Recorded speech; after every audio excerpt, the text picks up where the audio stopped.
Assalamualaikum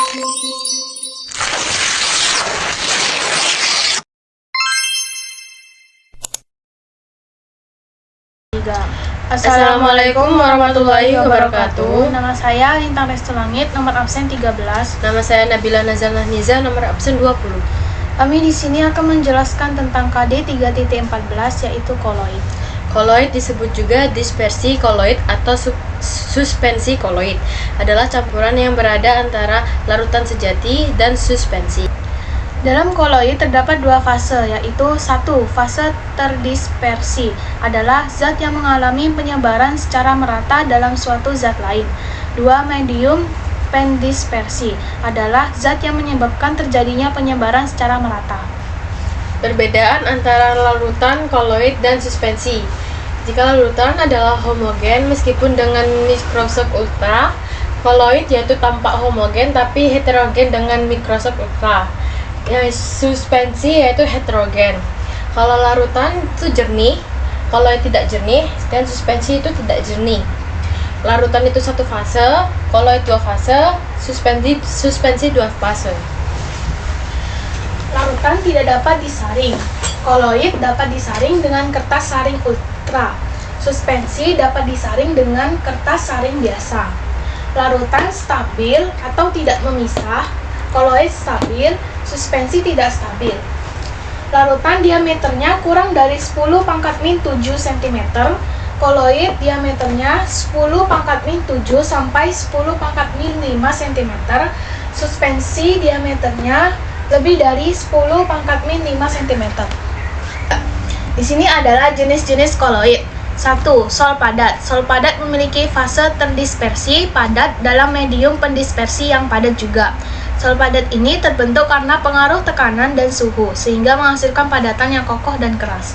Contoh sol padat adalah kaca berwarna kuningan, perunggu, intan hitam, dan batu rubi. Yang kedua ada sol. Sol memiliki fase terdispersi padat dalam medium dispersi cair yang tidak mudah berubah sifatnya. Jadi bedanya sol dengan sol padat itu terletak di medium pendispersinya. Jika sol padat mediumnya padat, sedangkan sol mediumnya cair, contohnya sol yang cair itu tinta, cat, tanah liat, gelatin. 3. Aerosol padat. Aerosol padat memiliki fase terdispersi padat dalam medium pendispersi gas. Contoh aerosol padat adalah asap kendaraan. Asap kendaraan mengandung padatan berupa timbal, karbon monoksida, dan lain sebagainya, yang merupakan hasil pembakaran tidak sempurna dari mesin. Ketika kita melewati kendaraan bermotor yang mengeluarkan asap, kadang kita juga akan merasa kelilipan karena adanya padatan atau fase terdispersi di dalam asap atau medium pendispersi. Contohnya yaitu aerosol padat. Ada asap, debu, droplet virus di udara. Yang keempat ada aerosol. Aerosol memiliki fase terdispersi berupa cairan dan medium pendispersi berupa gas. Jadi bedanya aerosol dengan aerosol padat terletak pada fase terdispersinya. Aerosol tidak bisa bertahan lama. Hal ini karena zat penyusunnya yang mudah rusak oleh perubahan suhu dan tekanan udara. Contoh aerosol adalah parfum. Saat parfum disemprotkan di udara, cairan parfum akan terdispersi atau tersebar di udara yang wujudnya gas, seperti merupakan medium pendispersi. Contohnya yaitu awan, kabut, embun, parfum semprot. 5. Emulsi padat. Emulsi padat memiliki fase terdispersi berupa cairan dan medium pendispersi berupa padat. Contoh emulsi padat adalah agar-agar. Agar-agar terbuat dari air atau fase terdispersi yang dicampur dengan bubuk agar-agar atau medium pendispersi. Pada saat bubuk agar-agar dipanaskan dalam air, serat dari agar-agar akan bergerak bebas. Saat proses pendinginan, serat tersebut akan saling merapat dan memadat. Jadi, pada agar-agar itu, partikel-partikel air terdispersi atau tersebar dalam partikel agar-agar. Contoh lain dari emulsi padat adalah mentega, keju, jeli, dan mutiara. Yang keenam ada emulsi. Emulsi adalah fase terdispersi dan medium pendispersi berupa cairan. Emulsi biasanya tersusun oleh cairan dengan kepolaran senyawa yang berbeda, sehingga tidak saling bercampur. Contohnya adalah susu. Emulsi pada campuran susu dan air itu terjadi ketika partikel air terdispersi atau tersebar dalam partikel-partikel susu. Nah, karena partikel air dan susu ini punya level kepolaran yang berbeda, maka kedua zat ini gak bisa dicampur dengan sempurna, sehingga susu itu termasuk koloid bukan larutan. Contohnya yaitu susu, santan, dan mayonnaise. 7. Buih padat. Buih padat memiliki fase terdispersi berupa gas dalam medium pendispersinya padatan, atau bisa disebut juga gas yang terdispersi di dalam padatan. Contoh buih padat adalah spons. Jika dilihat, spons itu merupakan sebuah padatan, tapi ketika dipencet ternyata isinya udara. Itu tandanya partikel-partikel udara atau gasnya tersebar dalam medium padatnya. Contoh lain dari buih padat adalah batu apung, styrofoam, roti, dan karet busa.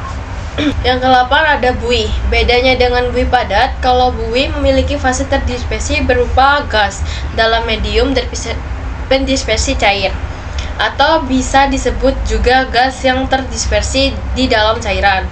Contoh jenis koloid berbentuk buih adalah buih sabun karena adanya udara atau fase terdispersi yang terjebak di dalam larutan sabun atau medium pendispersi. Hal ini terjadi karena molekul sabun yang saling tarik-menarik membentuk jaring atau lapisan yang dapat menjebak udara sehingga membentuk gelembung-gelembung bening berisi udara.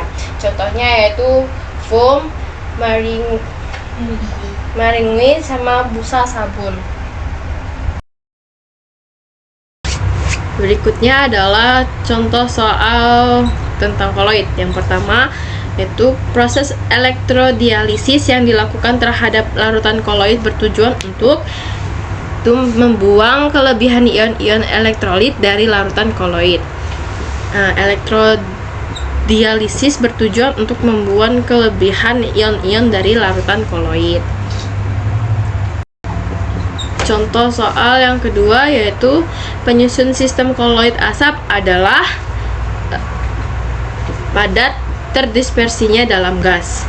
Koloid asap merupakan contoh dari koloid aerosol padat, di mana fase terdispersinya padat dalam fase pendispersinya gas, contohnya asap dan debu di udara.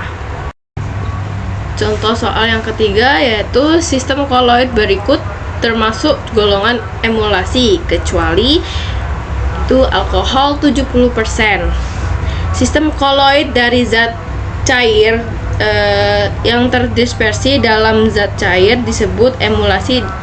Dapat dibagi menjadi dua bagian emulasi: minyak dalam air seperti santan, susu, dan lateks. Emulasi minyak dalam minyak seperti mayonnaise, minyak bumi, dan minyak ikan. Selanjutnya soal terakhir yaitu soal keempat. Dispersi zat cair atau zat padat dapat dalam gas disebut aerosol. Aerosol merupakan sistem koloid dari partikel padat atau cair yang terdispersi dalam gas.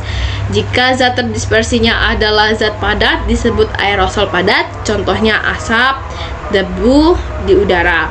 Jika zat terdispersinya adalah cair maka disebut aerosol cair, contohnya kabut dan awan.